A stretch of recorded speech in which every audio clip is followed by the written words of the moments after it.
gitu loh. Iya tahu. Nah, terus kenapa orang Gini loh, Kristen mengkuduskan gini hari loh. Minggu?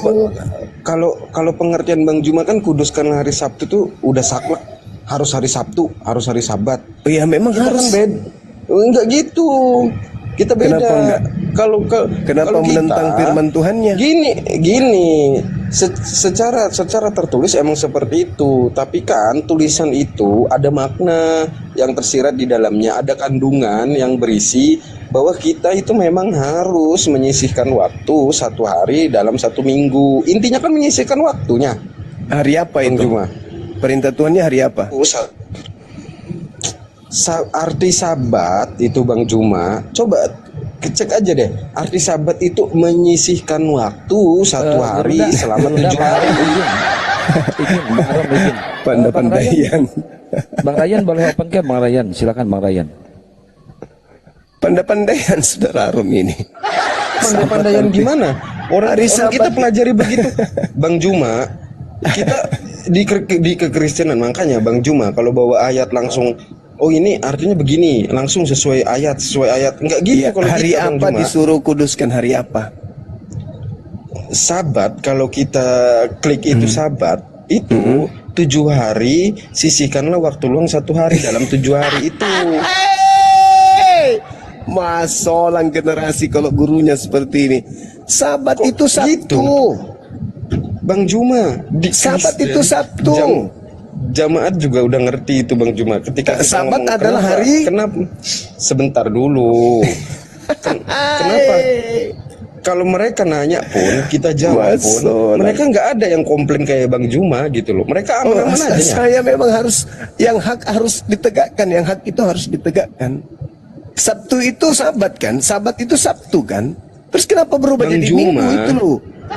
Bang Juma, kan udah saya bilang, Sabat itu kan bangsa Ibrani. Nah, terus Bahasa Minggu, Ibrani. Minggu, Bahasa Ibrani kan. kalau Sebentar Minggu? dulu. Waktu itu firman datang di kaum Yahudi, makanya berbahasa Ibrani. Nah, di Ibrani itu, di Yahudi sana, mulai hari pertamanya itu di hari Minggu. Makanya ketemunya hari Sabtu 7 harinya. Kalau di Indonesia ketemunya Senin harinya. Hari Sabtu pertamanya. Iya, oke. Bang Juma. Iya, Bang Juma, gimana? malam. Bentar, satu-satu dong, satu-satu dong, Bang, satu-satu Bang, biar nggak debat kusir, satu-satu. Punya Ya, adab loh, Bang. tunggu dulu Bang Juma sama Bang Afan. Ya. Kasih poin dong. Kalian juga harus saling kasih poin biar enak kita dengarnya. Oke, lanjut ceritanya kan. Ya. Kalau gini saudara, dalam tradisi Yunani, hari Senin Deftera, Selasa Triti, Rabu Sabat nggak ada Tarti, hubungannya sama Yunani, Bang. Kamis Sabat Penti, nggak ada hubungannya sama Yunani. Jumat Bang Paraskepi, Juma. Dengar dulu Bang Arvin. Sabtu Sabat, Minggu Kiriaki. Kan begitu. Kalau Sabat tak ada hubungannya dengan kekristenan, oke, silakan aja, memang tak ada. Karena perintah untuk mengkuduskan Sabat itu hanya berlaku kepada Ibrani, orang Ibrani, yaitu keturunan Yakub. Nah, itu kan Betul, ya. karena Iya. hitungannya dari hari Minggu mereka hari pertamanya. Nah, sekarang permasalahannya adalah ketika ada perintah mengkuduskan hari Sabat, Kristen ikut nggak mengkuduskan? Nah, Tidak. Itu. Nah ini Kristen saya ikut bilang nggak? ini karena Kristen di Indonesia itu mengikuti hari Indonesia, hitungan pertamanya Senin, ketemu 7 harinya Minggu, ya di hari Minggu. Lah Gitu kenapa loh. jadi ke Indonesia kiblatnya? Kenapa enggak ke Yahudi?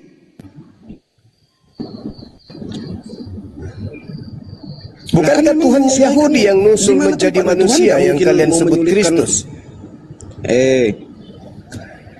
Kan Tuhan nggak Tuhannya menyulitkan Yahudi orang untuk ibadah, Bang Juma. Tuhannya Yahudi turun ke bumi menjadi Tuhannya manusia. Yahudi pula. Lalu siapa Yesus ini? Ya. Yesus orang Yahudi. Enggak, Yesus ini kan Tuhannya Yahudi yang nusul jadi manusia kan? Kok Tuhannya Yahudi? Yahudi Berarti yang Tuhannya nggak mengakui Athena. Yesus Tuhan. Tuhannya Athena, bukan? Tuhannya orang Kristen. Tuhan Nah, orang itu Kristen. Tuhannya orang Kristen ini apakah Tuhannya Yahudi yang nusul jadi Yesus atau dewanya orang Roma Athena yang turun menjadi manusia menjadi Yesus? Mana yang betul?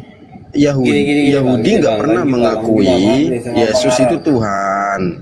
Maaf Bang Aron, maaf. Iya, perspektif Kristen ini yang Dengar dulu maksud. Bang Juma, maaf. Jangan dulu kau bawa ke cerita masalah Kristen. Bang Aron juga, jangan dulu kau terlalu cerita ke Kristenanmu. Ini Ya, apa tunggu dulu pula kau sebentar. ngatur-ngatur di sini kau? Alah, ngatur-ngatur kau di sini, kampret kau. Kenapa diturunkan? Kita butuh warna baru. Iya, Dinaikkan jadi aja lagi nanti. orang Yahudi kan nggak mengakui Yesus itu datang sebagai Tuhan. Iya, orang Yahudi, Oke, tapi terus orang Kristen Iya sebentar Bang Juma, ini kan mau dijelasin. Oke, karena pada saat pengajaran Yesus, mereka semua pada membangkang, nggak mau ngikutin ajaran Kristus, Yesus. Nah, dijelaskanlah pada saat dia kebangkitannya itu, siapalah Yesus itu sebenarnya, gitu Bang Juma. Nah, sekarang yang Makanya- mengajarkan kemudian Minggu siapa? Iya, itu arti dari sahabat itu, kuduskan hari Sabat itu. Coba Nah, deh Bang kuduskan Juma, hari Sabat, gimana berarti sih? kan hari Minggu, hari Sabtu, Bang, bukan Minggu. Bang, oke, Bang setuju nggak, Bang Juma? Bang Juma setuju nggak?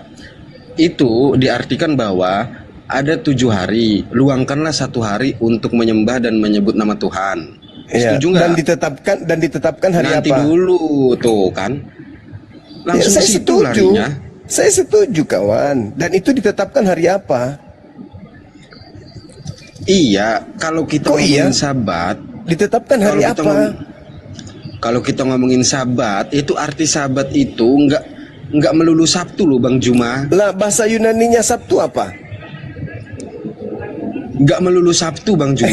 Iya. Luangkanlah 1 Iya, hari dari yang- 7 hari. Oke. Yang saya tanya, bahasa Yunaninya Sabtu apa? Sabat. Nah, Sabat. Yang diperintahkan untuk dipelihara hari Sabat kan? Betul, tapi kan nggak melulu hari Sabtu. Nah, artinya. bahasa Yunani Sabtu, bahasa Ibrani Sabtu, terus Minggu kenapa bisa? Dari mana polanya?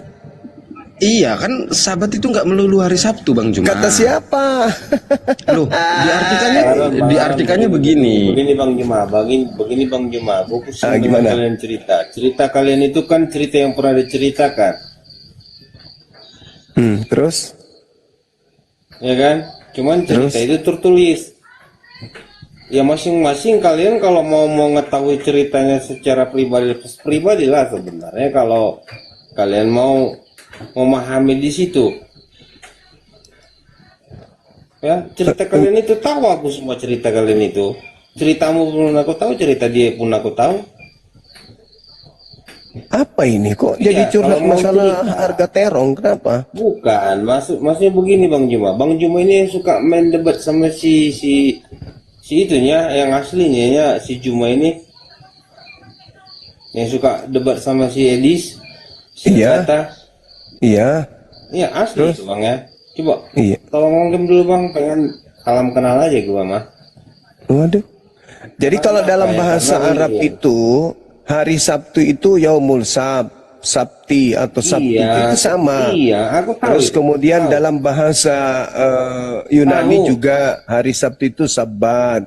Kemudian Tahu. dalam bahasa Ibrani Sabat juga Tahu, Bang. Tahu, jadinya. tahu, Nah, tahu. artinya bahasa Tahu, betul. Arab, bahasa Ibrani, bahasa Yunani, Sabat itu Sabtu, sepakat 3 bahasa ini. Pertanyaannya sekarang, kenapa Kristen ke gereja hari Minggu? Kekuatan karena Indonesia kah? Atau karena memang orang-orang Roma Yunani menyembah dewa mereka pada hari Minggu? Itu loh pertanyaan saya. Ya. Bisa kau ceritakan, Tadi barusan. Bang Aron? Bang Aron bisa ceritakan nggak? Loh, tadi kau suruh saya diam. Kukira kau pintar. Ternyata botol. Minumnya di lapo, maboknya di sini. Bisa nggak? Bisa nggak? Aku nggak pengen. Kau dari tadi digencet-gencet mulu. Masalah situ. Kau nggak mau Arabnya cerita. Sabtu. Tahu nggak aku pertanggungjawabkan. Itu Kemudian masalahnya. kalau kita berbicara mengenai Ibrani juga Sabtu, itu Sabat, sama-sama Sabat. Nah ini kenapa jadi Kiryaki, hari dewa, ibadah Bang Juma kalian tahu itu nggak? kenapa? Enggak, gini. Cerita Bang Juma itu tadi, menurut Bang Juma, benar, nggak benar, atau gimana, Bang Juma? Benar lah. Bahasa Ibraninya hari Sabtu itu Yom Sabat. Ya, oke. Ya kan ya? Itu kau Yom akui, Bang Seri. Juma ya. Cerita Bahasa Bang Juma tadi, Arabnya Yom Sabti. Bahasa Yunaninya itu Bang Juma sama. akui ya.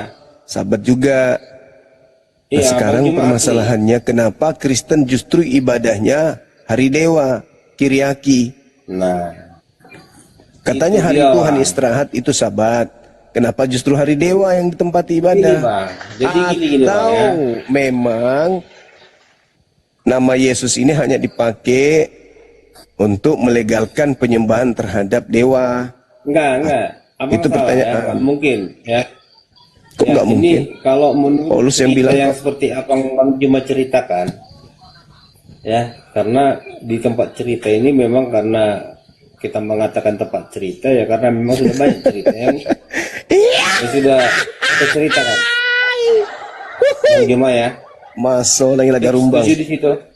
Iya, setuju Setuju aja. di situ Bang Juma. Iya, setuju. Ini adalah tempat cerita untuk menceritakan sesuatu yang merupakan sebuah Iya. cerita, di mana Mau- cerita mau itu adalah ceritakan cerita yang yang bohong diceritakan juga oleh boleh. orang-orang yang suka bercerita, dan kita semua yang ada di sini adalah sedang bercerita dan mendengarkan cerita yang ada, di mana cerita itu adalah sebuah cerita yang harus diceritakan kepada orang yang suka mendengarkan cerita. Betul?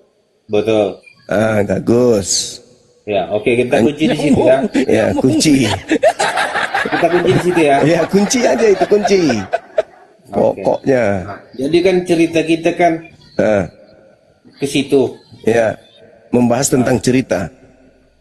Iya, cerita kita sampai di situ kan. Ya, Nah, jadi ya kita ceritakan sahabat lagi. Alimbah Risyukran. Iya, betul. Di cerita ini kita ceritakan lagi. Iya, Jadi dan orang-orang di sini juga masih mau mendengarkan cerita kita, betul? Bang Aaron ini tadi, sebenarnya dia tahu ceritanya. Tapi dia nggak mau ceritakan. Tidak paham. Iya, tapi dia tidak paham menggambarkan. Alur cerita. Kan cerita itu kan bisa digambarkan, Bang. Betul. Betul. Kenapa ada gambaran? Coba. Ya. Karena ceritanya Apakah tidak gambaran tergambar. itu tidak berasal daripada sebuah cerita? Coba Bang Juma kalau secara gini deh. Aku rasa kalau secara spiritual, Ya. natural, Supranatural, atau bla bla spiritual, bla yang lain spiritus. ya aku rasa kalau cerita kan kita kan lagi bercerita nih Bang. Ya. Oke, aku percaya Bang. Bahwa cerita itu adalah sebuah Abang cerita. itu tadi. Karena kenapa? Iya, bahwa itu memang sebuah Cerita. cerita. Tapi cerita siapa Bang? Cerita orang-orang yang Siapa yang sedang mau bercerita di diceritakan. situ? Betul? Iya, tapi itu kan cerita siapa kan gitu. Iya, betul. Kita ceritakan lagi Bang kan. Cerita itu kita ceritakan lagi Bang. Berupa cerita. Tapi ini cerita siapa? Dan orang-orang di sini juga mendengarkan cerita Enggak itu. terkecuali dia uang, enggak orang lain, enggak siapa-siapa. Itulah ceritaku. Kira-kira begitu Bang. Makanya jangan kau menceritakan Sesuatu cerita yang orang tidak lain, bisa Bang. Diceritakan. Makanya ciptakanlah ceritamu yang bisa kau ceritakan kepada orang lain. Yang suka Nah, mendengarkan kalau kau cerita mau kan gitu. plesetkan, iya kalau kau mau plesetkan di situ, ya monggo silakan ya. Itu ya tanggung jawabmu di dalam cerita itu. Iya. Hai, masolang generasi. Mantap sekali cerita kita. Jadi apa cerita kita malam ini, Bang? Iya, Udah belum itu, makanya udah belum kejawab belum? Kalau belum biar gantian kau tembak cerita mulu dibalik-balik cerita orang cerita lagi. Ya, kenapa? Yang kau ceritakan itu pun ceritanya. Iya. Coba Kau Bang pun Juma, dibuat yang kau karena cerita ceritakan itu jangan-jangan. Bang Ya. Juma. Kau Cerita yang kau sama orang ceritakan itu, tuamu. Bang. Oke, gini. Tempat cerita. Jangan-jangan kau ini dibuat pas pada saat bercerita juga. Jangan-jangan kau ini cerita juga. Saya baru Ih, namanya ternyata Bang, tempat Bang, cerita. Bang, kalau kau bisa Kesel kembali ke kali. rahim Tadi Namanya ternyata akunnya tempat tadi kau cerita. suruh aku diam.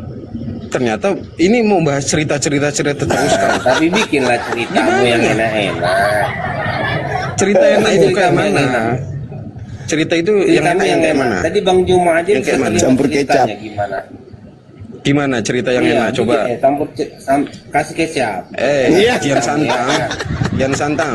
Kian Santang besok kau buka Komal, buat tema di situ. Ini untuk cerita-cerita enak gitu. Jangan diskusinya. Ya dari nama aja udah tempat cerita gimana sih Bang? Iya tahu. Mana ada? Kamu mau Mana nama ceritakan tempat apa? cerita? Itu nama akunnya, aku juga baru baca. Aku nggak mau cerita samamu kok. Kenapa jadi harus cerita samamu? Nah itu dia. Kalau kau nggak mau cerita sama aku ya dengarkanlah. Ada teman-teman Ya udah. yang mau berbicara di tempat cerita kan Siapa? gitu. Emang tanya di sini. Di sini ada emang yang mau cerita samamu? Itu host yang tadi jawab dia mah enak ngomongnya. Ya Karena coba, kenapa Bang Juma itu cerita pas? lah. Coba. Aku dengarkan ceritanya apa? Itu cerita dari host itu tadi menyetujui pas cerita itu. Benar nggak Bang Juma? Cerita itu memang seperti itu. Kamu lari dari cerita, bikinlah ceritamu.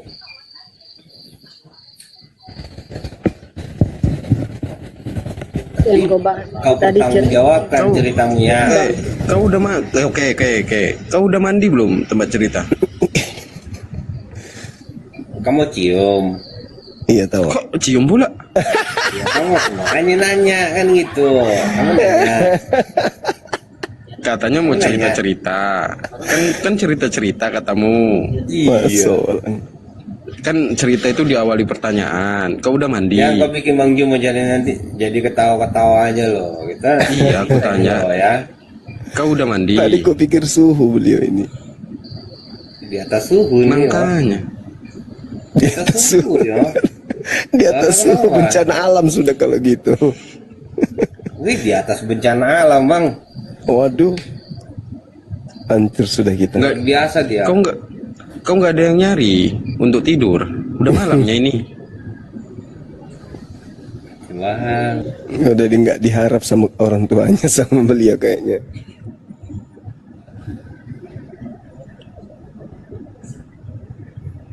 Kebanyakan ngisam balsem kayaknya. Kalau balsam sehat dia hilang sakit kepalanya. Teh ayam panas dihisapnya. Oke, lanjut Bang Juma yang tadi. Ya, lanjut. Jadi gimana?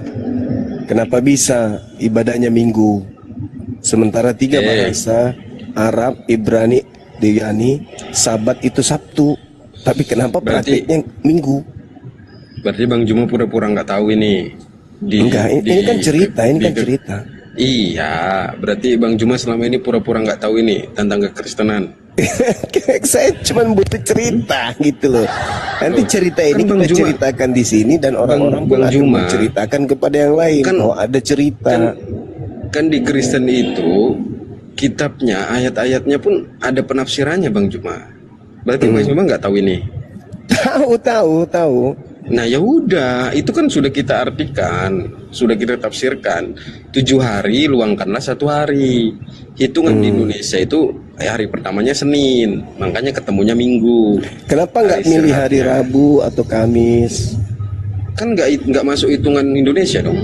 Kenapa harus larinya ke ini, ke hari Kiriaki, hari Dewa? Ya karena libur, hari liburnya kan Minggu. Indonesia. Bukan, kan Indonesia baru hadirnya belum cukup 100 tahun, sementara ibadah minggu itu kan sudah 2000 tahun. Gimana dong? Ya orang memang simpelnya itu kok. Itu yang disebut cerita sama teman kita tadi. Cerita yang tak bermakna, yang tidak punya dasar pijakan, itulah dia. Kan begitu. Ya, intinya kan meluangkan 1 hari dalam 7 hari. Itu sih Bang Juma. Tapi ada satu hal yang menarik, Saudara Arom.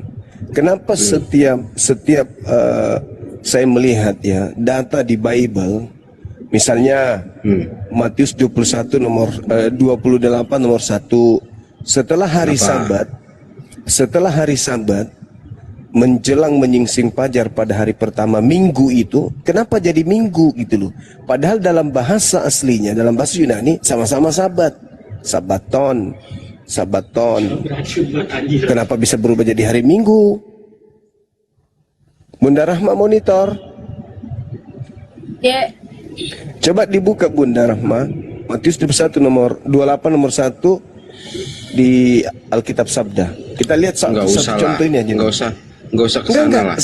Satu contoh ini aja dulu. Satu aja. Harom.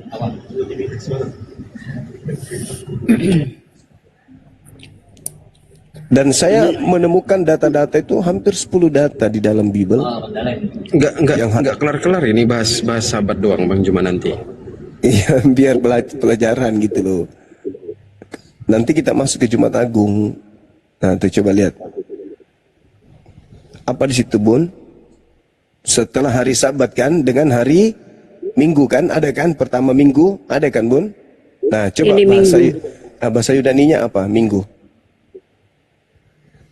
Minggu Coba. ya, 4521 ya. Diklik. Jatuhnya ke bahasa Yunaninya. Kenapa kabur? Sabaton. Sabaton. Tahu Minggu. Coba mundur ke Sabat. coba Original. mundur. Bukan yang tadi setelah hari Sabat lewat. Bukan Minggu yang pertama. Kan ada hari Sabat tadi, Bunda. Nah itu, setelah hari Sabat, kan Sabat tuh. Sabat lewat. Lalu setelah Sabat lewat muncul hari Minggu katanya kan ya? Ya. Nah, Minggu tadi apa bahasa Yunaninya? Bang Indra Syukran. Sabaton. Sabaton. Nah, sekarang hari Sabatnya apa di situ, Bun? Setelah lewat hari Sabat, nah coba Sabat apa? Klik coba. Apa dia? Sama. Ya sama. Berarti Sabtu itu adalah betul Sabaton. Nah, kenapa muncul hari Minggu di situ? Kenapa di sini Minggu? Padahal sama-sama Sabaton. Inilah yang saya katakan, ada yang tidak beres dalam agama saudara. Bukan kita mencari kesalahan, bukan. Kita ingin meluruskan gitu loh. Karena hak itu harus ditegakkan. Wal takum minkum ummatu yad'una ilal khair wa ya'muruna bil ma'ruf wa yanhauna 'anil munkar. Mau lihat originalnya, Bunda? Itu Sabat itu tertulis. Tapi kemarin udah setuju Bang Juma bahwa untuk Indonesia ini menggunakan terjemahan aja. Kita kan emang umat terjemahan kan kata Bang Juma. Ini terjemahan aja. Tapi jangan juga kemudian jangan juga kita jadi bodoh kan. Agama itu menghantarkan kita untuk sampai kepada poin kebenaran. Nah, kalau sudah kayak begini, Sabaton hari Sabtu, Sabaton hari Minggu, mana yang betul? Sama-sama Sabaton. Ini satu Minggu. Masolang generasi. Jadi menurut Bang Juma, bapak-bapak pendeta dan pendiri-pendiri gereja yang waktu mula-mula menentukan 7 hari 1 hari diluangkan untuk menyembah dan memuji nama Tuhan itu di hari Minggu, itu orang-orang bodoh menurut Bang Juma. Saudara, justru mereka pintar. Mereka mengambil hari rayanya, kemudian orang Yahudi dalam tata bahasa tetapi mereka mempraktekkan ibadahnya orang Roma Yunani, menyembah kepada agnostos theos yang saya katakan tadi, bahwa itu adalah hari Kyriaki, hari penyembahan terhadap dewa. Ya, Mereka itu kan menurut Bang cerdas. Juma. Itu fakta, itu real. Sekarang Bang, sekarang begini saudara, apakah mereka Bang, orang gini Bang, Bang, gimana? penentuan ibadah hari Minggu di gereja itu sudah hasil kesepakatan dari bapak-bapak gereja. Nah, itulah yang saya katakan, mereka ini bukan orang bodoh, mereka ini orang pintar, orang cerdas. Mereka menutupi Kyriaki, penyembahan terhadap dewa pada hari Minggu mereka dengan istilah Sabat itu. Mereka kemudian memutarbalikkan fakta. Sabat itu Sabtu, tapi mereka menjadikannya hari Minggu. Kenapa? Mereka tidak mau meninggalkan tradisi nenek moyang mereka menyembah agnostos theos. Yang kita Tidak sembahkan, mau. yang kita sembahkan Allah Bapa, Bang. Bukan Al Bapa agnostos yang theos. mana? Yang mana? Tuhannya Yahudi turun ke bumi mati gitu maksudnya? Dalam Siapa? nama Yesus. Iya, yang turun ke bumi itu Theos, yang disembah pada hari Minggu. Sedangkan Tapi Elohim disembah pada hari Sabtu. Kita kan menentukan sesuatu berdasarkan sejarah. Sejarah apa? Sejarah tertulis bahwa Nah, sekarang sejarahnya Yahudi kan? Zaman dulu ada terlahir anak manusia yang diberi nama Yesus. Oke. Tujuan Oke. datang untuk menyelamatkan umat manusia. Oke. Oke. Nah. Tapi apakah kemudian ketika dia datang, manusia tersebut mengatakan dirinya itu sebagai jelmaan dewa, inkarnasi dewa? Ayo. Nah, itu dia pada itu saat dia. pengajaran Hah? dia itu memperkenalkan Allah Bapa, bukan Nah. dirinya sendiri yang Nah, diperkenalkan. terus kenapa Kristen secara membudaya, mendarah daging mengatakan Yesus itu adalah reinkarnasi atau teofani daripada Elohim? Nah, ini ku kasih tahu sama Bang Juma. Orang Oke. Kristen mempercayai kebagaimanaan Yesus adalah inkarnasi dari Bapa itu Nah, sendiri, itu- ada di kebangkitannya. Nah, itu ajaran Yudaism atau itu ajaran Paulus kepada Yunani?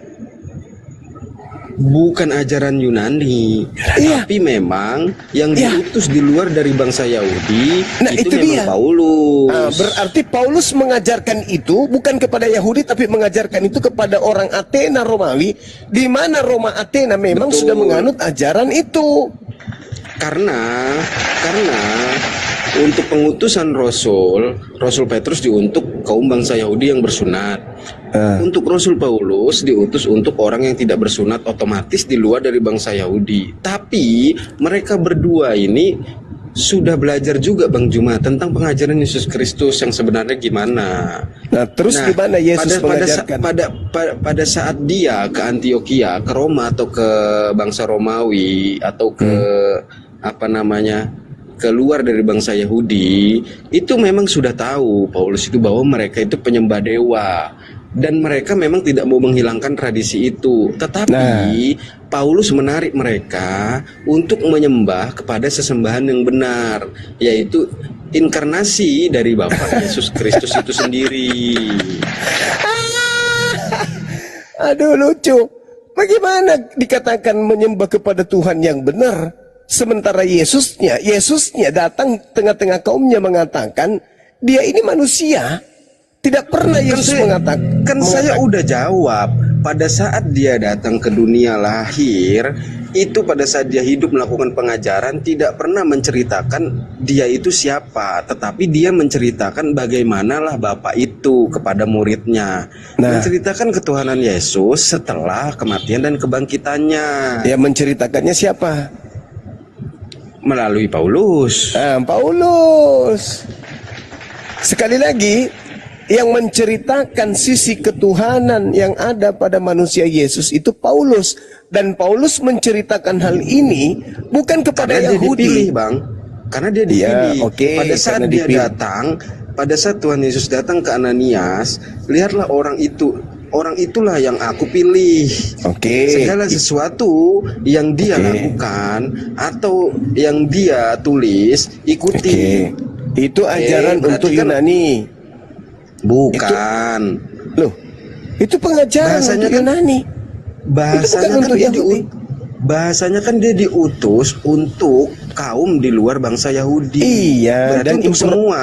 Dan informasi itu datang di tengah-tengah orang-orang pengikut Paulus. Kan begitu Betul, poinnya. betul. Berarti itu cerita yang dibangun sendiri. Tapi pengutusan awalnya Bang Juma setuju dong, dia diutus untuk di luar dari bangsa Yahudi, tidak Menurut ditentukan kotanya kan? Paulus. Bukan, kok menurut pula? Lah, Kan sudah tertulis. Galatia 1 nomor 15, aku diutus. Tertulisnya Aku dia diutus diutus. di luar dari dia di aku luar dari diutus bangsa Yahudi. untuk non-Yahudi. Pengakuan Paulus Iya. kan? Tapi Bang Juma sepakat dong. Iya, pengakuan Paulus dia mengaku dia diutus untuk non-Yahudi. Berarti di situ Paulus tidak menentukan kota atau bangsa mana, tapi yang jelas dia di luar dari bangsa Yahudi. Ya termasuk Indonesia juga. Nah, ada nggak suratnya untuk orang Indonesia? Ada terjemahan ini yang kita pegang sekarang. Ya enggak ada, coba itu dari Paulus untuk jemaat yang ada di Korintus, yang ada di Galatia, yang ada di Antioquia. Iya, pengajaran itu kan berlanjut Bang Juma. Enggak Iya, hanya sampai di situ karena perintahnya firman Tuhan Paulus, itu, kubilang perintahnya Paulus. Firman Tuhan itu kan tidak berhenti sampai situ aja. Firman Tuhan itu berlanjut terus. Semua umat manusia bisa Nah, membacanya. sekarang kenapa Anda bisa mengatakan bahwa itu adalah firman Tuhan padahal Paulus bukan Tuhan? Ya memang bukan Tuhan. Ya, terus kenapa Anda katakan karangannya adalah firman Tuhan? Kan kalimatnya tadi di awal, aku dipilih. Iya, dipilih Dialah sama siapa? orang yang aku pilih, Yesus. Dipilih. Sekarang ada konfirmasi dari Yesus nggak? Yang datang itu sama dia. Enggak, konfirmasinya bukan makhluk yang datang yang gaib itu. Ketika Yesus mengatakan dalam Yohanes 6 nomor 70, bukankah aku yang memilih? Nah, Yesus memilih. Ada nggak dia memilih Paulus? Tadi itu pada saat pengajaran, pada saat hidup. Ketemu Paulus kan pada saat kebangkitan. Nah, ini dia yang jadi permasalahan. Kata Kok Yesus, dimasalahin pula? iya dong. Karena kata Yesus, aku harus pergi. Sebab kalau aku tidak pergi, roh kebenaran itu tidak akan datang. Maka itu datanglah kepada Paulus roh kebenaran itu. Roh kebenaran yang datang atau Yesus? Roh kebenaran berupa cahaya. Dia Itu mengatakan enggak. Itu Yesus atau siapa? cahaya. Ya, itu Yesus atau bukan? Iya. Lah, yang datang setelah Yesus menurut Yesus siapa? Iya, roh kebenaran. Yang datang kepada Paulus siapa? Roh kebenaran yang itu sendiri Yesus. Dari mana Anda bisa tahu kalau itu Yesus? Kan dia memang mengutus untuk meneruskan pengajarannya. Sekarang dari mana Anda tahu kalau itu roh kebenaran? Dari kisah para rasul, dia bertemu, kemudian Jadi internal kalian sendiri yang mengatakan itu adalah roh kebenaran, bukan? karena fakta tertulisnya begitu. Nah, iya tertulis oleh internal kalian sendiri. Yesus ada nggak mengajarkan itu? Yesus bilang, ada baiknya aku pergi. Jikalau aku tidak pergi, roh kebenaran itu tidak akan datang. Yang datang ke Paulus siapa? Nah, roh Yesus atau roh kebenaran? roh yang berbentuk cahaya mengaku dirinya Yesus Kristus. Nah, itu sudah salah itu. Kok salah pula? Yesus mengatakan waspadalah kepada penyesat yang datang kepadamu memakai namaku. Itu lebih tepat. Enggak begitu Bang Juma. Kan Loh, bukan nggak langsung begitu dia- gimana? Kan ada Gini, dua yang datang. pertemuannya kan gini. Pertemuannya kepada Paulus rebah ke tanah kan waktu itu. Jatuh. Kata Oke. pengarang. Kok kata-kata pengarang pula? Lalu kata siapa lagi? Jadi cerita itu nggak benar kata Bang Juma. Lah, siapa yang bisa membenarkan sesuatu yang dicerita oleh internal mereka sendiri? Loh, itu tertulis, terkonfirmasi sama Yesus. pengikutnya pada saat mau ke Ya itulah aku bilang Damaskus. internal, itulah yang aku bilang internal dia sendiri. Sedangkan Loh, Yesusnya Yesus ini pengikut Paulus ini kan nggak mungkin berbohong dong Bang Juma. kok nggak mungkin berbohong? Apa dasar pijakannya Anda bisa mengatakan tidak mungkin berbohong? Apa untungnya mereka untuk berbohong? Sama seperti iblis. Apa untungnya iblis juga berbohong? Lah kan mereka bukan iblis. Bagaimana Anda bisa tahu sementara Yesus mengatakan waspadalah kepada penyesat yang datang kepada kalian dia memakai manusia namaku. kok. Orang dia manusia? Apa Lah, hukumnya mereka? yang datang menyembah Yesus juga pada saat kemudian di Markus 5 itu kan juga manusia. Tapi di dalam dirinya iblis. Yesus juga menyebut Yudas iblis, bahkan Petrus pun disebut iblis, tapi yang dilihat itu manusia. Karena Yudas dan Petrus itu kehendaknya mengikuti hawa nafsu dari dirinya sendiri. Oh bukan, karena di dalam diri mereka bukan atas kehendak Bapa. Di dalam diri mereka itu sudah ada pengaruh iblis. Beda ya. Makanya kemudian Yesus menyebut mereka ini iblis. Begitu kawan. Keras sekali hatinya Bang Juma ini. Oh bukan, Bang Juma. Yang hak harus saya katakan hak. Sampai saya dipenggal pun saya tetap mengatakan hak itu adalah hak. Gini, itu saya cerita cerita kisah para rasul, Bang Juma ya. Itu 2 kali menceritakan di kisah para rasul itu tentang pertemuan Rasul Paulus dengan Yesus. Kata Lukas kan? Dan kok kata Lukas lagi? Ini kan tertulis loh Bang Juma. Iya, kata Lukas itu dituliskan Lukas di buku pertama, buku kedua. Lukas ceritakan itu. Sekarang permasalahannya, kedudukan Lukas di hadapan Yesus itu sebagai apa? Dukun. Kedudukan Lukas di mata Yesus. Kedudukan Lukas di mata Yesus. Ya kan Lukas ini hanya menceritakan apa yang dia tahu. Nah, itu makanya ku bilang, ini kan cerita yang dibangun oleh orang yang tidak dikenal, tanpa validasi, tanpa pengesahan, tanpa kemudian legitimasi dari Yesus. Tapi dia tahu ceritanya. Nah, sekarang yang menerima wahyu dari ilahi itu Lukas apa Yesus? Yesus. Ya, Yesus. Kalau Lukas kedudukannya sebagai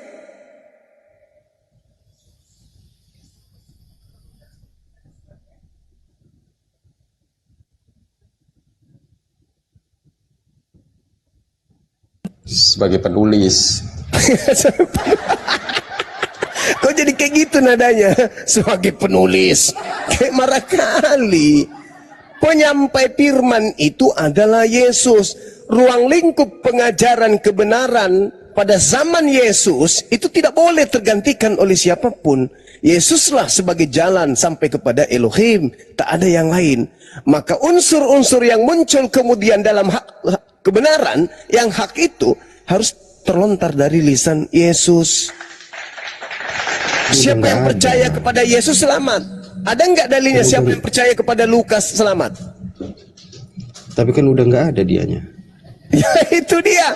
Kesempatanlah penyesat itu menggunakan nama Yesus. Ingat, detik-detik Yesus kemudian meninggalkan dunia ini, apa katanya?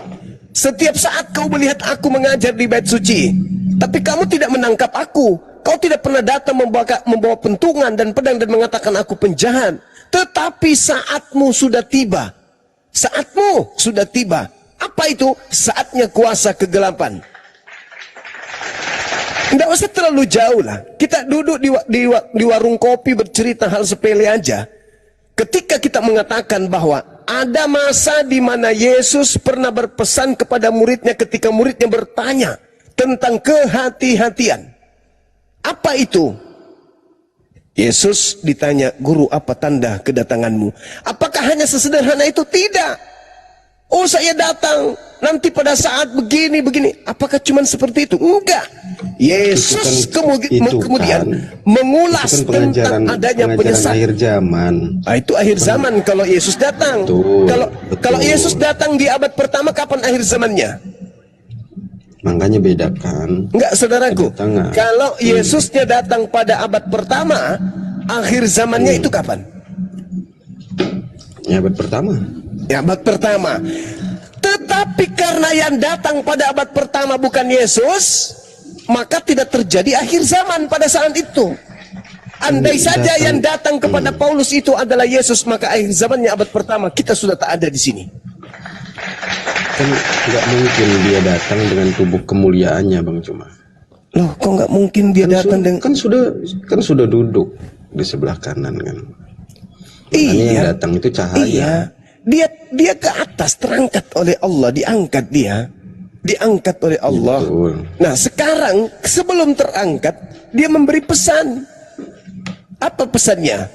Kalau aku yang datang, ingat tanda-tandanya 1, 2, 3, 4, 5. Ada yang mengaku-ngaku bukan aku, itu penyesat. Jangan kau percaya, itu bukan aku. Apapun dia, jangan kau percaya. Tanda-tandanya, dia bisa melakukan tanda yang dahsyat, dia bisa melakukan mujizat-mujizat. Tapi kalau tidak ada tanda yang kukatakan ini ada pada dia, jangan kamu percaya. Nah sekarang bermujizat, keluar dari kubur pada hari ketiga, bla bla bla bla dan seterusnya. Kata Yesusnya, tanpa tanda-tanda aku datang, percaya atau jangan percaya?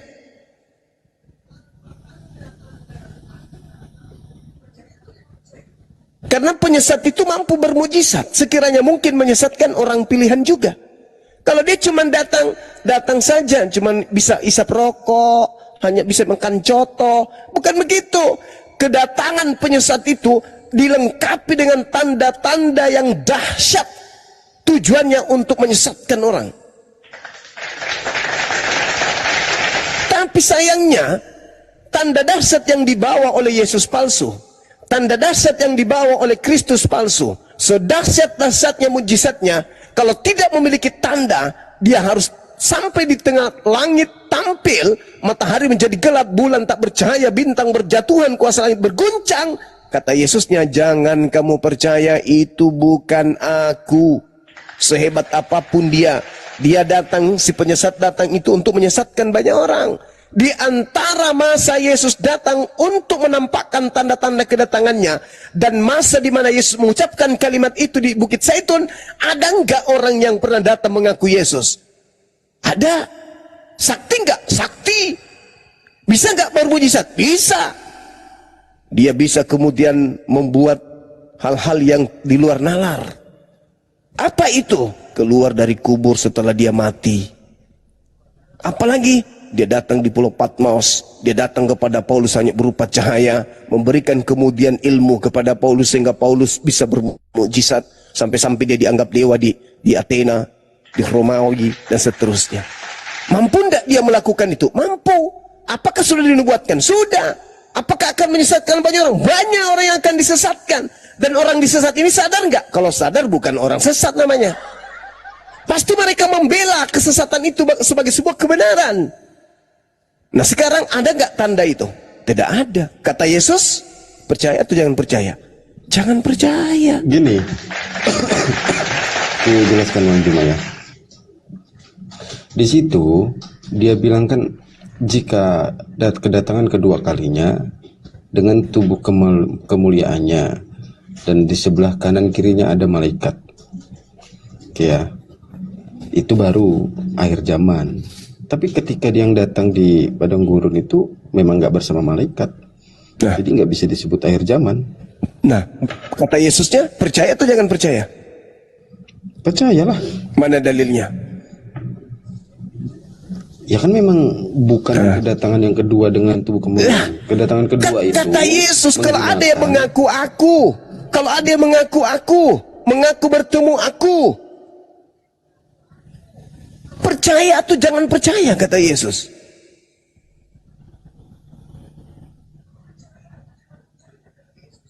Itu kan sama murid-muridnya, Bang Juma.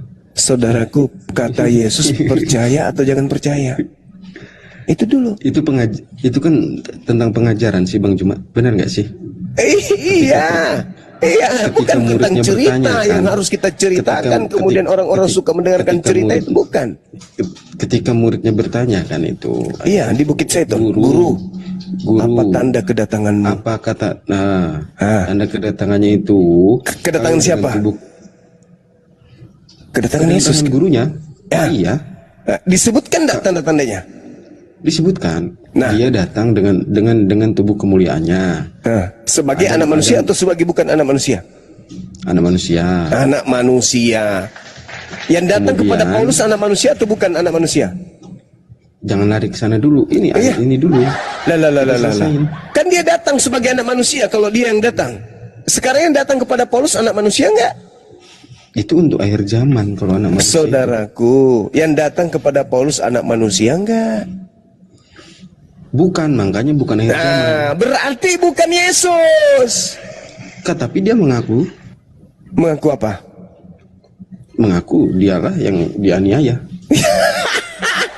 Hei! 2 kali Yesus kemudian memperingatkan muridnya, minimal. Lukas 21 nomor 8.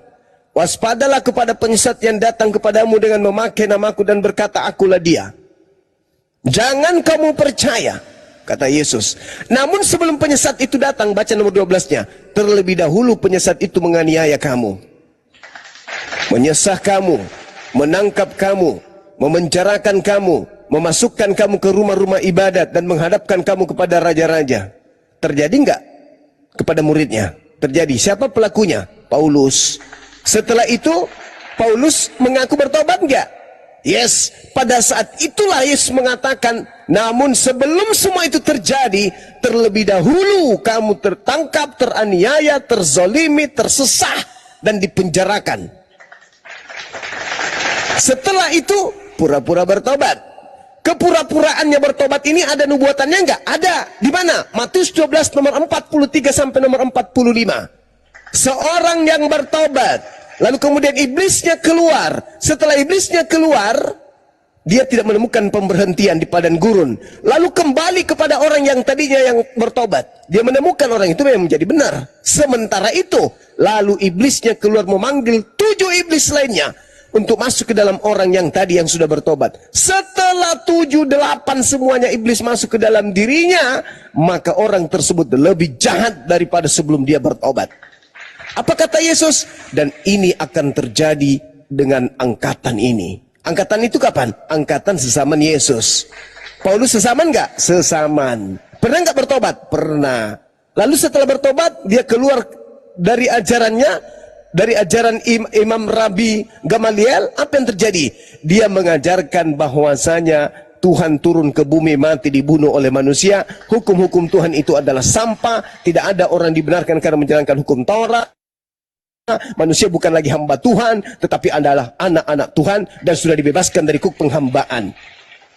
Itu 2 kali lebih jahat. Yang tadinya hari Sabat dirubah semuanya. Kolose 2 nomor 16, jangan lagi kau mau tunduk kepada perintah-perintah hari. Hari raya itu bukan sesuatu kebenaran. Ikuti aja aku. Jadikan aku teladanmu, sebab aku juga adalah Kristus. Inilah yang terjadi. Makanya dari awal, dari tadi kita ribut tentang hari Sabat itu. Ibrani mengatakan Sabat itu Sabtu. Arab mengatakan Sabat itu Sabtu. Yunani mengatakan Sabat itu Sabtu. Tapi kenapa secara tradisi orang-orang Roma Yunani keturunannya tidak bisa meninggalkan penyembahan dewa matahari pada hari Minggu? Ada apa? Apakah betul nama Yesus hanya sebagai tempelan, hanya sebagai aksesoris doang untuk melancarkan penyesatan kepada seluruh anak manusia? Nama Yesus hanya dicatut sebagai alat untuk menyesatkan, sementara seluruh profesi agamanya tidak ada sedikit pun yang berdasarkan terhadap Yesus. Contoh, tanggal 25 Desember aja dulu, Natalan ini, ada nggak Yesus ajarkan? Tidak ada. Tidak ada Yesus mengajarkan Natal. Jangankan Yesus, murid-murid Yesus tidak pernah mengajarkan Natal. Bahkan Lukas, Markus, Matius, Yohanes penulisnya tidak pernah mengajarkan Natal. Nanti di abad keempat baru Natal itu dimulai. Ada apa? Kok ajaran baru ini muncul setelah konsili-konsili? Dari mana dasarnya ini Natalan ini muncul? Ayo, kita buka-bukaan. Nah, itu penting. Ayo, abad keberapa Natal mulai dilakukan? Pada abad ketiga Masehi, disebut Dis Natalis Solis Invicti. Dari mana ini ilmu ini? Salahnya di mana, Bang Juma? Tidak ada yang salah kalau Kristen. Tapi tradisi Yudaism itu adalah sesuatu tradisi penyembahan agnostos teos, dewa yang tidak dikenal. Ulangan 13. Ini Bang Juma. Umat Islam itu mengagungkan kelahiran Nabi Muhammad. Oke. Ya. di Kristen mengagungkan kelahiran Yesus, salahnya di mana? Salahnya adalah ketika Anda menganggap bahwa Isa lahir tanggal 25 Desember. Padahal yang lahir tanggal 25 Desember itu bukan Yesus, bukan Iso, bukan Yesua, bukan Isa, tetapi dewa Hermes, dewa Horus, dewa Atis, Gini, Hercules, Bang Juma. Zeus. Itu kan memang tradisi pada saat pengajaran ke tradisi. Antioquia, ke Roma, Yunani. Mereka tidak mau tunduk kepada pengajaran kalau harus menghilangkan tradisi. Makanya mereka mau tunduk dengan pengajarannya, namun tradisinya tidak boleh dihilangkan. Begitu. Oke. Yang penting kan mereka tunduk dengan kebenaran. Sekarang permasalahannya, siapa yang mengajarkan, siapa yang memerintahkan, siapa yang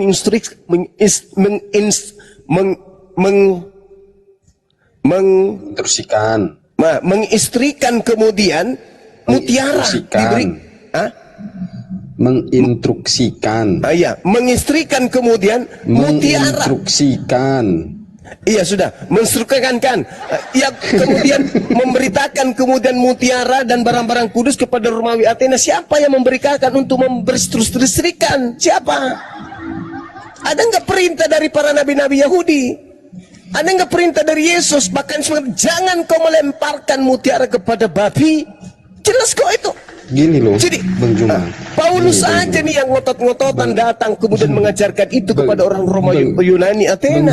Bang Juma itu tetap kekeh pada pendirian pada saat pengajaran. Nggak mau lari ke kebangkitan tuh, nggak mau, Bang Juma. Saudaraku yang Kebangkitan tuh bangkit, nggak mau. saudara, kenapa saya menolak kebangkitan itu? Pertama, Tuhan Elohim tidak pernah mengajarkan tentang penyaliban itu sebagai simbol keselamatan. Yang kedua, Yesus sendiri mengatakan, aku harus pergi sesuai dengan apa yang tertulis tentang aku di dalam kitab Mazmur. Sebentar gini Bang Juma ya. Yang ketiga, Yang ketiga, Yesus sendiri mengatakan yang keluar dari kubur itu adalah iblis. Sedangkan gini Bang Juma.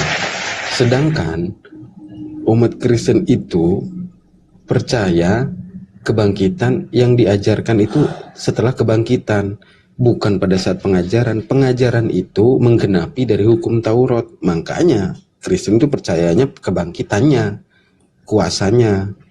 Saudaraku, Bukan pada saat pengajarannya. Saudara. Kalau pengajarannya itu khusus untuk murid-muridnya di Yahudi, gitu loh. nah, Untuk menggenapi. udah, berarti Anda sudah memilah nih.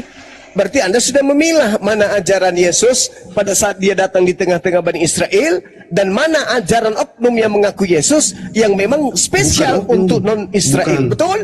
Bukan oknum, bukan. Lalu? Jadi gini, pada saat pengajaran, Bang Juma tetap kekeh maunya diskusi tentang pengajarannya, sedangkan pengajaran itu tidak bercerita kebagaimanaan Yesus datang, tapi Yesus menceritakan kebagaimanaan Allah Bapa itu sendiri yang mengutus dia sebagai firman yang datang ke manusia, sebagai manusia. Diceritakannya itu kebagaimanaan dia itu setelah kebangkitannya itu yang orang Kristen percaya. Saudaraku, Yesus sudah menamatkan ajarannya sebelum dia terangkat ke langit. Segala firman yang engkau berikan kepadaku telah aku sampaikan. Tolong dihargai itu. Tolong dihargai. Saya saja bukan Kristen, saya menghargai dalil itu, di mana Yesus adalah penerima firman dan penyampai firman. Mustahil ada kedustaan, ada kebohongan yang terlontar dari mulutnya Yesus. Segala firman yang engkau berikan telah aku sampaikan kepada mereka. Mereka telah menerimanya. Berarti segala firman yang menjadi porsi Yesus sudah Yesus sampaikan. Apa endingnya menurut Yesus? Murid-muridnya sudah menerima dan mendudukkan Yesus sebagai utusan Tuhan. Titik. Pada saat pengajaran. Pada saat pengajaran, betul. Nah, pada saat pengajaran, seluruh firman sudah Yesus sampaikan.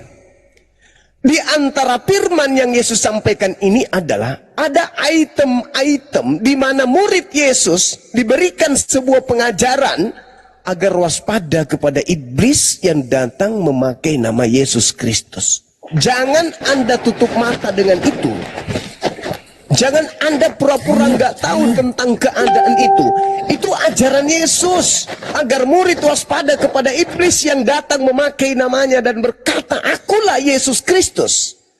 Berarti Yesus sebagai pembawa kebenaran, ketika dia bercerita seperti itu, benar-benar muncul setelahnya iblis memakai nama Yesus Kristus. Oke, kita bahas Matius 7, 23, 24 berarti ya. Ya, Ada banyak gitu bang, ada banyak. Cuma bukan satu orang. Paulus Ya, sendiri bang, didatangi. memang banyak. Iya, memang tapi banyak. dia sendiri didatanginya. Siapa yang banyak ini? Nah, sekarang begini, saudaraku. Dikatakan di dalam Matius 23, nomor 15. Celakalah engkau. Engkau wahai ahli Taurat. Engkau wahai orang Farisi. Engkau orang yang munafik. Engkau menjelajahi lautan, menjelajahi daratan, menyeberangi lautan untuk mentobatkan seorang saja. Seorang menjadi pengikutmu. Dan setelah kau jadikan menjadi pengikutmu, kau jadikan dia menjadi orang neraka. Dan orang ini, yang kau jadikan orang neraka ini, 2 kali lebih jahat daripada engkau sendiri. Berarti kalau 2 kali lebih jahat, Paulus menyesatkan 1 orang, si 2 kali lebih jahat ini menyesatkan 2 orang. Yang 2 orang menyesatkan masing-masing 4 orang. Yang 4 orang masing-masing menyesatkan 8 orang. 8 orang masing-masing menyesatkan 16 orang. 16 orang begitu seterusnya menyesatkan 32. Bla bla bla bla bla. 2 kali lebih jahat daripada engkau sendiri. Sampai kemudian membumi para penyesat-penyesat ini, termasuk saudara. Ketika saudara mengajak orang lain kemudian untuk menyembah kepada makhluk yang keluar dari kubur, Anda termasuk penyesatnya. Murid Anda juga akan mengadakan hal seperti itu.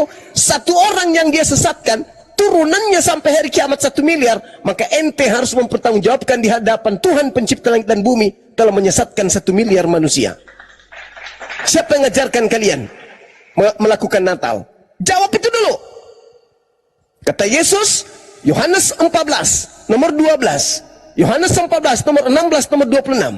Apa kata Yesusnya? Jika engkau mengasihi aku, maka engkau akan melakukan pekerjaan-pekerjaan yang aku lakukan. Jika engkau mengasihi aku, engkau akan melakukan pekerjaan yang aku perintahkan. Mana perintahnya untuk Natalan? Jawab saya.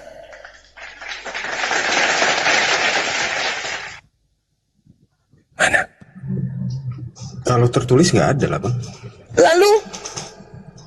Itu kan memang hasil kesepakatan. Kita sudah percaya dengan. Ya udah final berarti itu. innalillahi wa inna ilaihi rajiun berarti. Iya, berarti Bang Juma mau bilang orang terdahulu itu bodoh-bodoh. Justru karena mereka pintar. Ingat kata Yesus, benarlah nubuat Yesaya tentang kalian. Kalian memuji aku dengan mulut kalian. Percuma, kata Yesus. Sedangkan pekerjaan yang kalian lakukan adalah perintah manusia.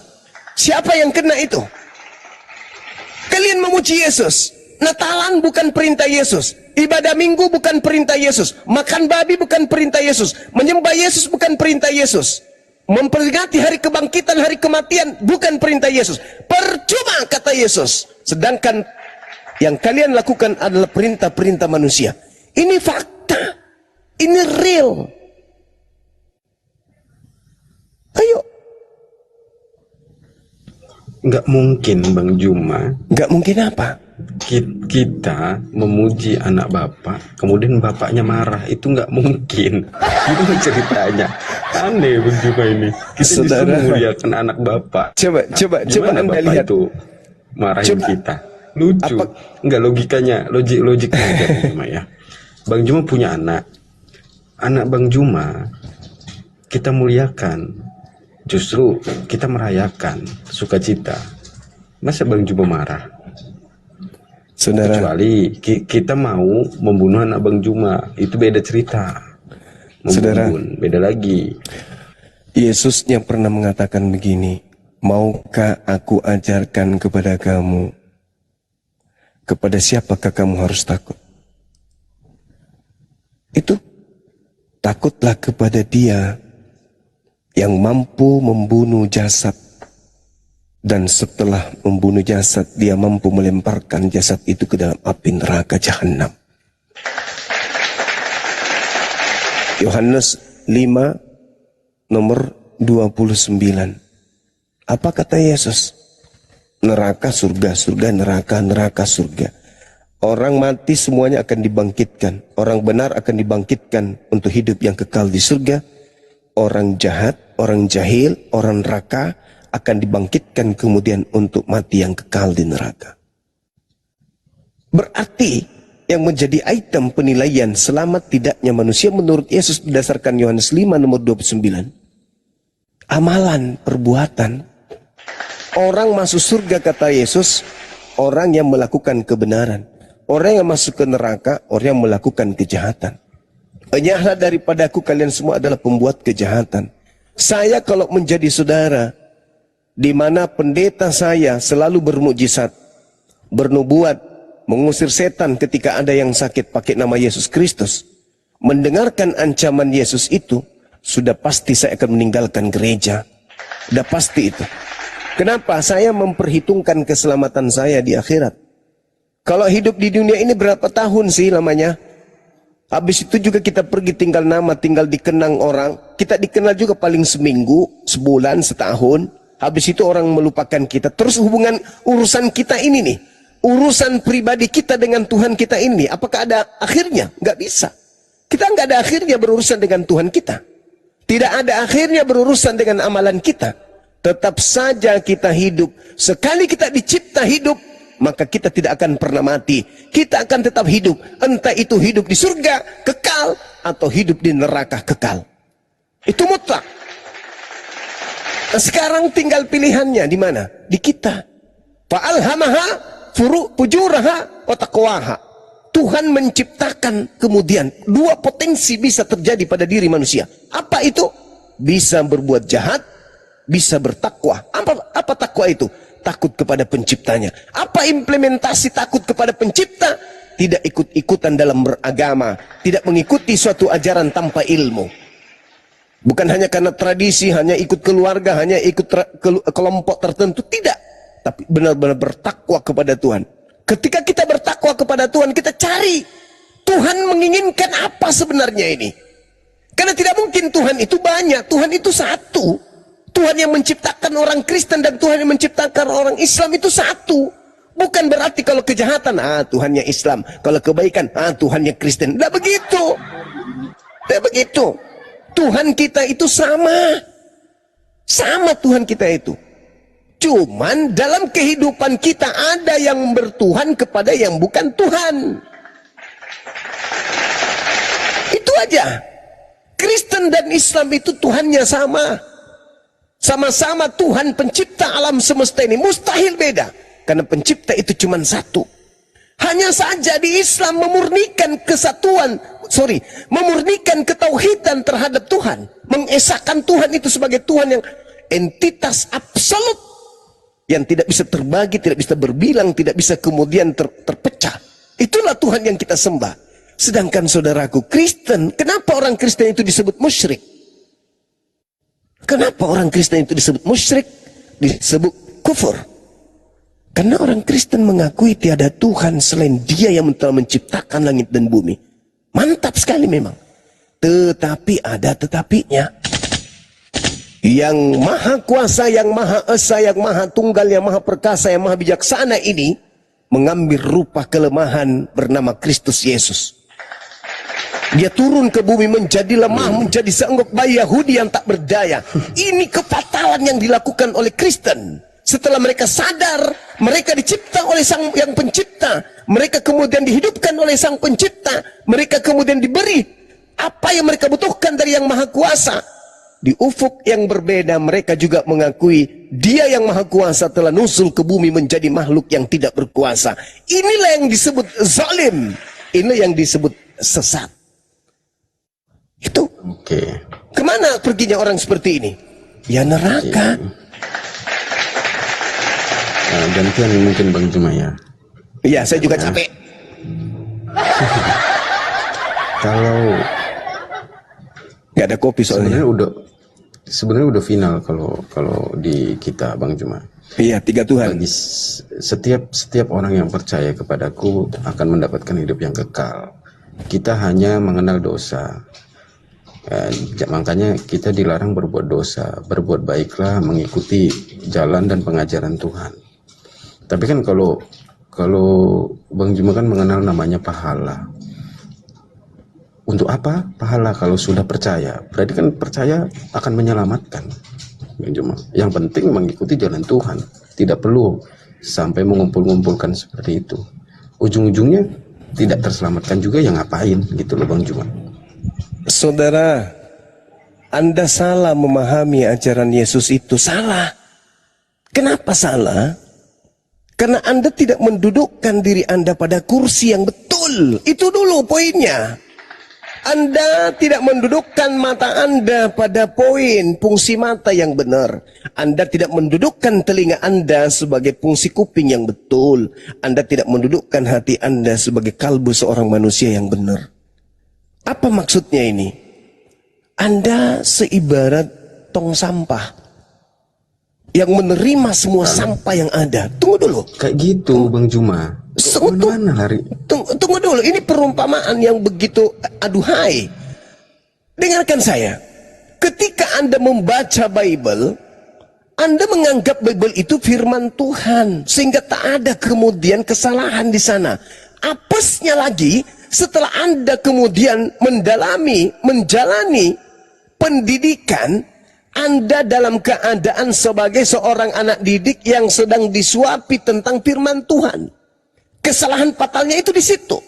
Padahal sejatinya Anda sedang disajikan koran, surat kabar, yang harusnya Anda pandai menilai, mengukur, menakar, mendudukkan bentukan yang seharusnya pada posisinya. Oh, ini penulis menangkap, menceritakan Yesus pernah begini. Tapi kedudukan cerita itu bukan sebagai firman Tuhan. Contoh, janganlah kamu mengumpulkan harta di bumi.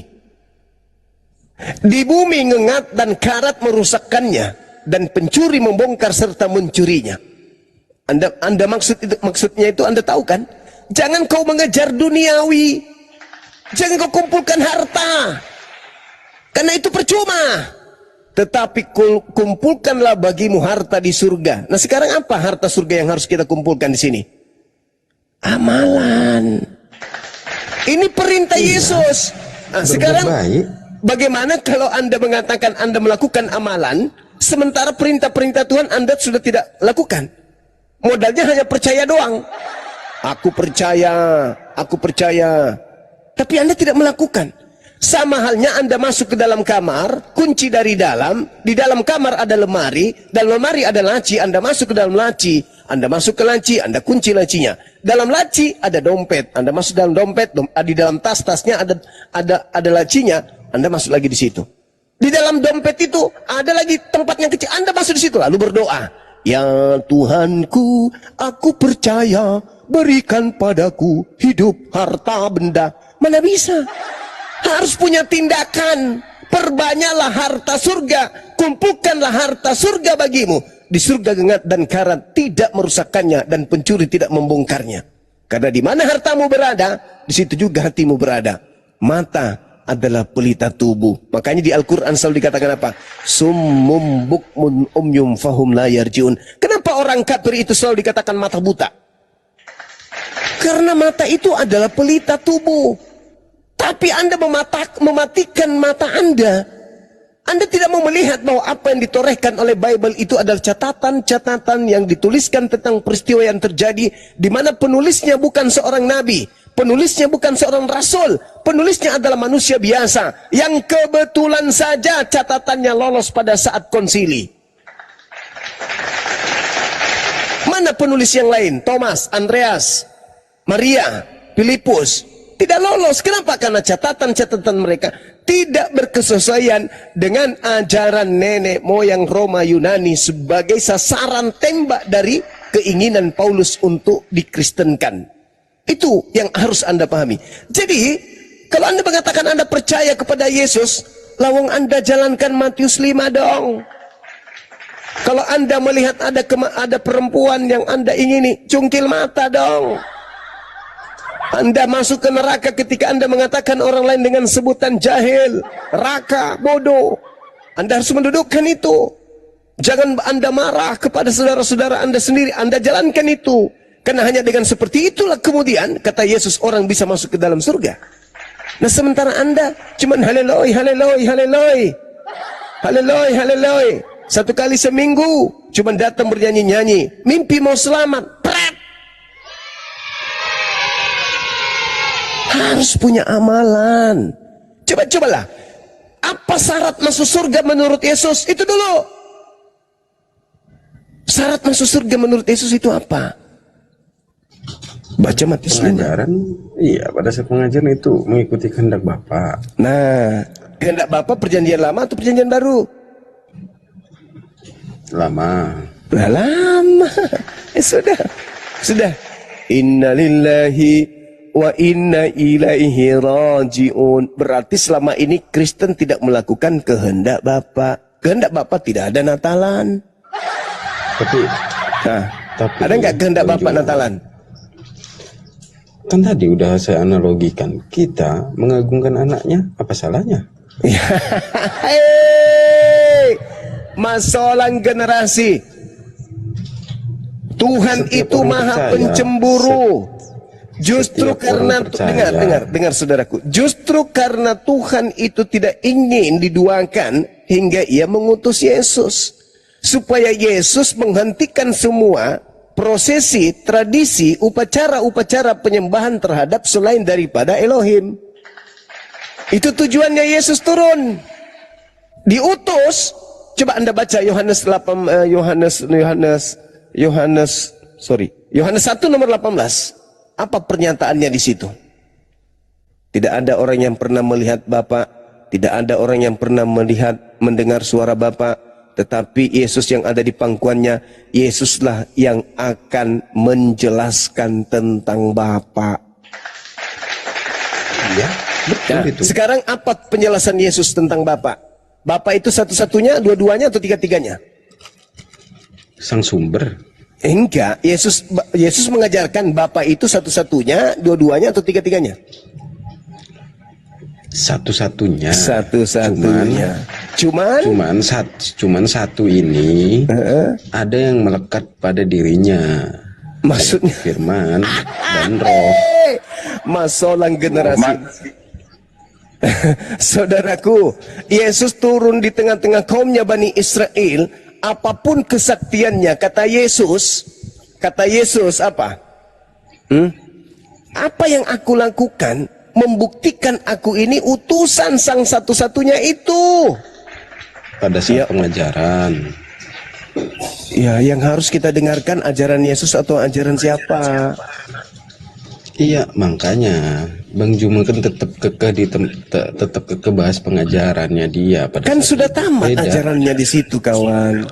Segala firman yang engkau berikan kepadaku. Kenapa nggak mau lari ke kebangkitan? Lah, itu ajaran siapa? Kebangkitan itu ajaran siapa? Loh, yang kita imani begitu. Ya, iya, justru karena itu saya tanya, kebangkitan itu ajaran